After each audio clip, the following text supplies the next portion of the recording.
with Double Trouble chapter number 2. This chapter, Jestro is planning some new plot. Let's see what it is and how knights came to know about his plan. Be careful, new team of villains arrives in this chapter. The villains look exactly like knights. And the villagers think they are real knights. Let's begin. Just moments after they dropped Robin and Ava off at school, the five knights marched into the village of Appleton, hundreds of miles away. Close observers would have wondered how the group could have traveled such a distance in such a short amount of time. As they made their way into the town square, the knights looked bold and powerful in their armor. The team's unofficial leader, Clay Morrington, took his place at the center of the pack. He puffed out his chest under his blue and silver armor, making himself look as heroic as possible, even though he, like the others, was a recent graduate of the Knights Academy. Clay prided himself on his extreme knightliness. On one side of Clay, Maisie Halbert, a princess who never liked when people say she fights like a girl, stormed into town ready to prove herself. On Clay's other side, Axel, the huge, always hungry member of their team, flexed his enormous muscles. Lance Richmond stood on one end of the group, wearing his flashy silver armor. Lance usually liked to be as close as possible to the crowds of people who came out to adore and admire him. He was the most famous of the knights, and he took great pride in being noticed. Aaron Fox flanked the group on the other side of the line of knights, the most daring one of the team. Aaron usually preferred to make a more dramatic entrance on his hover shield, but today he was simply marching into town with the rest of the knights. The villagers in Appleton lined in streets to cheer the heroes. Welcome, brave knights, they called out. The town folk rang bells, threw flowers, and waved banners in the air, banners filled with pictures of the knights.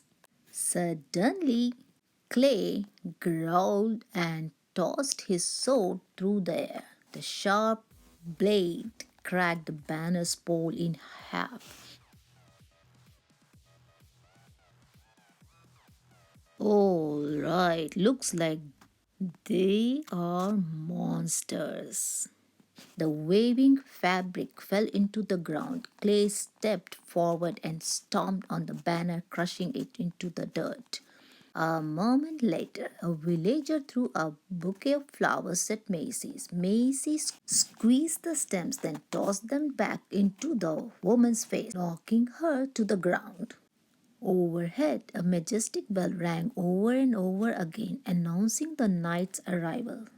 With the snare, Aaron fired his bow and released an arrow. The arrow sliced through the bell's rope and the enormous bell crashed down to the bottom of the bell tower. Further along the town's main street, a sweet young boy held up a framed picture of Lance, begging the famous knight to autograph it for him. Lance grabbed the photo and carelessly hurled it at the boy. The boy shrugged and jumped out of the way. The photo crashed into a wall, scattering glass everywhere. The little boy sobbed, broken hearted. Hey, one of the townspeople shouted, waving his fist as he approached the knight. Stop that, Sir Knight, you are being rude. In response, Axel reached over and swept the villager off the ground. Then he tossed him into a cart of apples. The people of Appleton started horrified. The Nexo Knights heroes weren't usually like this. Usually they were kind and thoughtful, looking out for the people of Knighton. But now the knights just laughed and chased the townsfolk out of the center square. People screamed as the knights chased them down.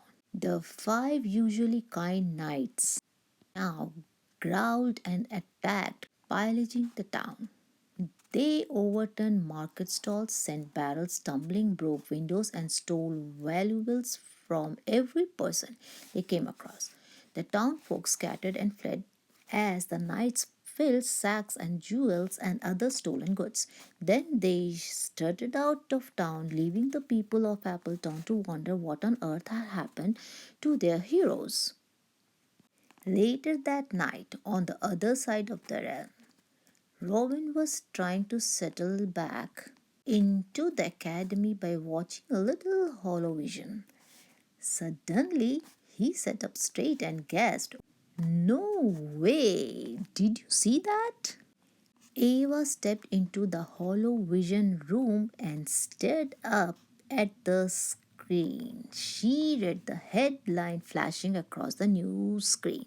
"Good night's gone bad." Reporter Alice Squires was on screen. She shook her head and announced, "For the second time today, the saviors of our realm are savaging one of its villages. This time they are attacking Brook, renowned kingdom wide for its delicious bacon wrapped pork fritter." Yum, the reporter held up a fritter, ready to take a bite. But before she got a taste, an angry Axel roared and grabbed it out on her hand. Then he threw the fritter to the ground and stomped on it like a bug. "What happened to our knights?" Ava asked, staring in shock at the television screen. "I don't know," Robin said, shrugging his disbelief. He watched footage of knights destroying the village and attacking its people. He looked at Ava with a concerned expression on his face. "But who is gonna stand up for the Knighton now?" And that's the end of chapter number 2. I'll be back with chapter number 3. Till then, stay safe, have a trouble free days. Bye bye.